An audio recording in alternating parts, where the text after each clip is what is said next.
Hey everyone, it's Hallie here. Today I'm going to be doing a book look review for The Silvered Serpents by Roshni Chokshi. I absolutely love this book. It is hands down my favorite read of 2020 and I'm super excited to get into this look. However, first I wanted to announce the winner of the Ironheart giveaway and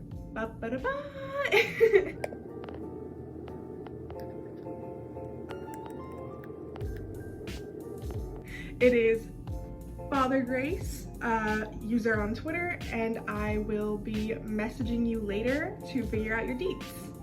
It was super fun doing a giveaway and I really want to do it again. I'm thinking the next time I'm going to do one might be for Rule of Wolves by Leigh Bardugo. Maybe. We'll see. But in the meantime, let's get to the Silvered Serpents book look review.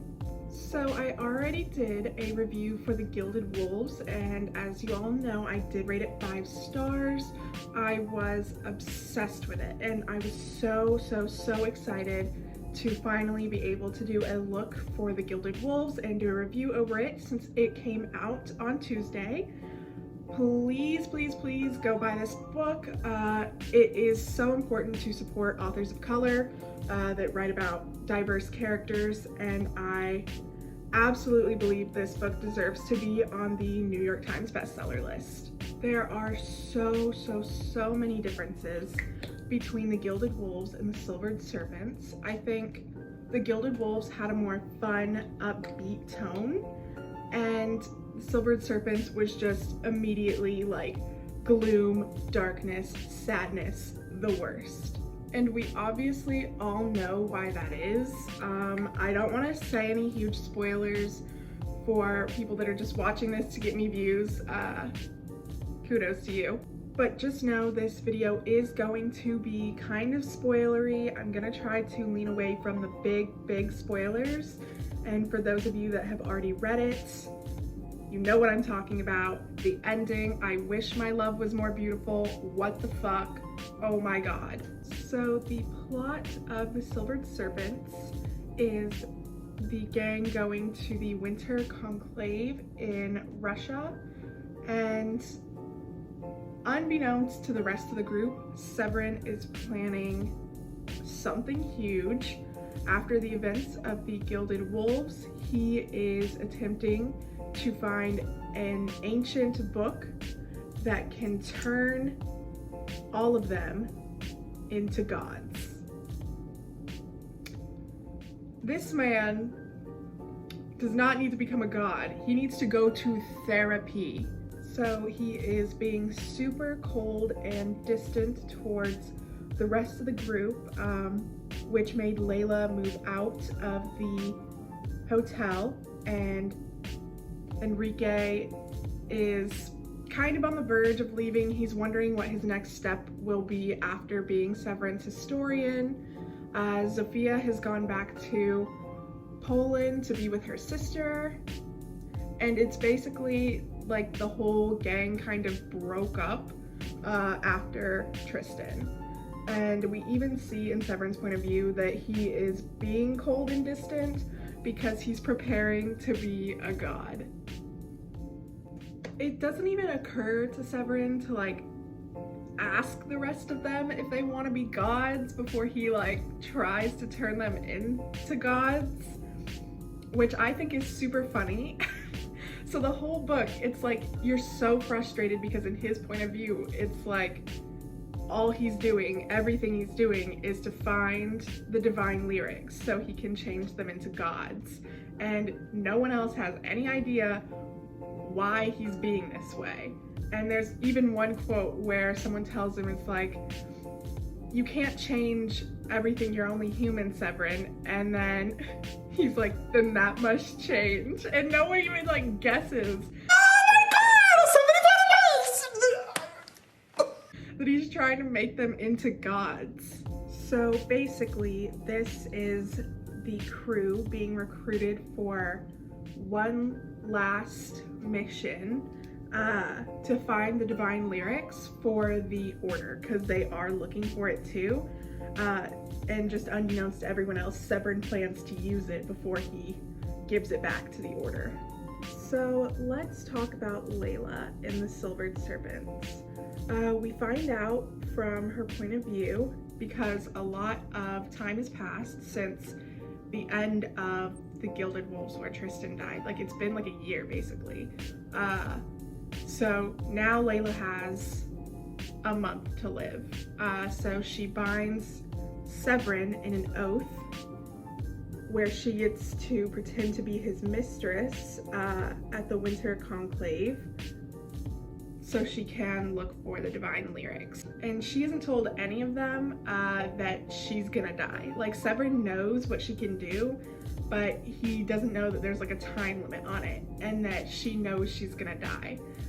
So she's desperate to find the book, and so she and Severin are bound by oath for her to pretend to be his mistress at this conclave so he doesn't he's not able to hide anything from her, and she knows what's going on at all times. Like, it's just the easiest way for her to keep an eye on what Severin's doing to make sure he's not hiding anything from her and kind of be in control, I want to say. But it's so good. The hatred between them, the tension, the angst, it's all so good. Like, oh my god, their scenes together, I was literally screaming, and I couldn't tell anyone. I had the arc 2 months ago, so I could not tell anyone what was happening, and I literally was combusting. And it's kind of insane how quotable Severin and Layla are. Like, can I, Layla? Will you let me?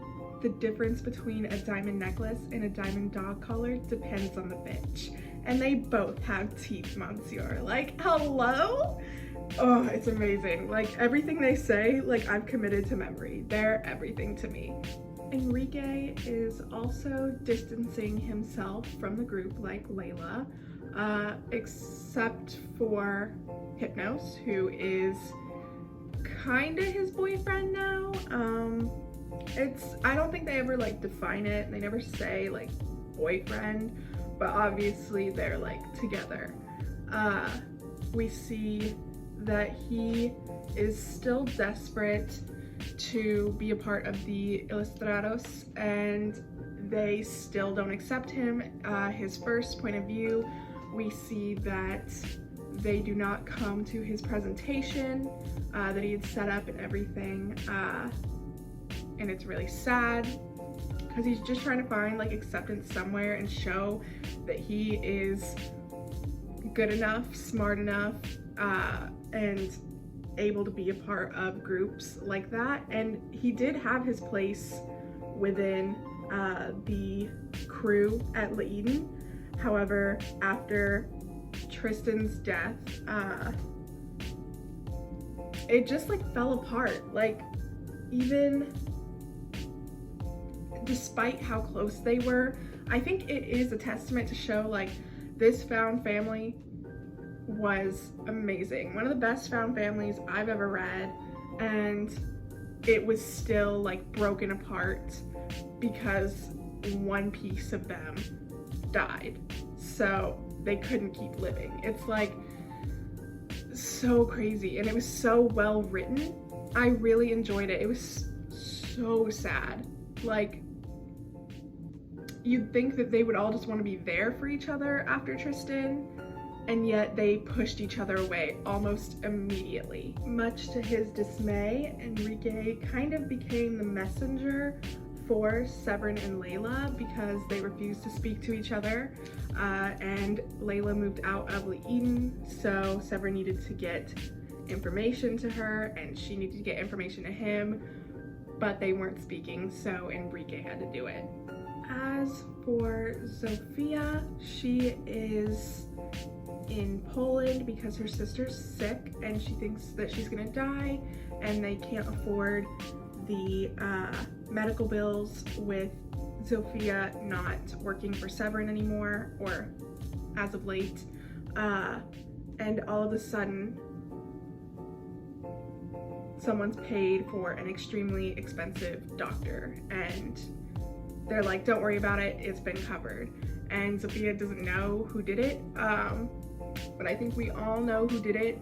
Mr. Severin, who still cares about them and still loves them fiercely. And I think that is one thing that makes the Gilded Wolves and the Silvered Serpents different from what they're always compared to every second of every day. That's compared to Six of Crows. And Severin and Kazbrecker seem kind of similar. However, Severin's love for the entire crew is immeasurable. He would do anything for them. Like, that's why he's turning them into gods, or he wants to turn them into gods. Kazbrecker could never. Like, he's super selfish, he just wants the money, he didn't really care when Matthias died, like, it's whatever. But this is like a true found family. Like, they love each other. Severin would do anything for them. He's paying for Layla to get the care she needs. Plus, it's also kind of self-serving because he needs Sofia to come back to Paris to do this one last job with him. We unfortunately do not get any Hypnos point of views in this book, so we still like don't see his motives or like his wants. We can tell that he is kind of trying to distance himself from Enrique. He wants Severin's attention as a brother more than he wants Enrique's attention as a significant other. And this is really, really sad. I was hoping that the love triangle between Hypnos, Enrique, and Sofia would become a polyamorous relationship. At the end of the Silvered Serpents, it had not.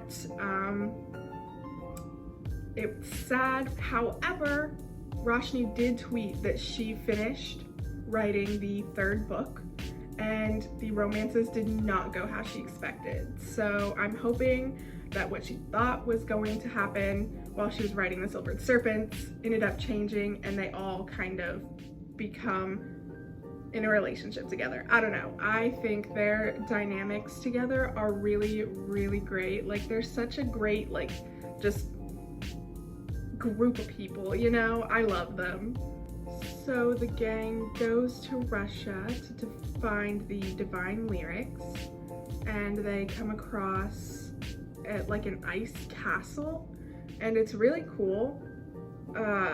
Like, it's entirely made of ice, and they go inside and they find just this like room filled with ice animals that like aren't moving. And I knew, like, the second that I read that one of these idiots was going to like trip some sort of like alarm system of some sort and the animals would wake up, and lo and behold, I was right. The crew ends up meeting the patriarch and his niece of a Russian house. The name I cannot remember at this moment in time. From here, it's basically just the crew looking for the divine lyrics and trying to figure out what's happening. It turns out that the divine lyrics isn't even really a book, and this is a shocker to all of them. So it's really, really cool to read along and find out what's happening with them. Oh, it's so cool.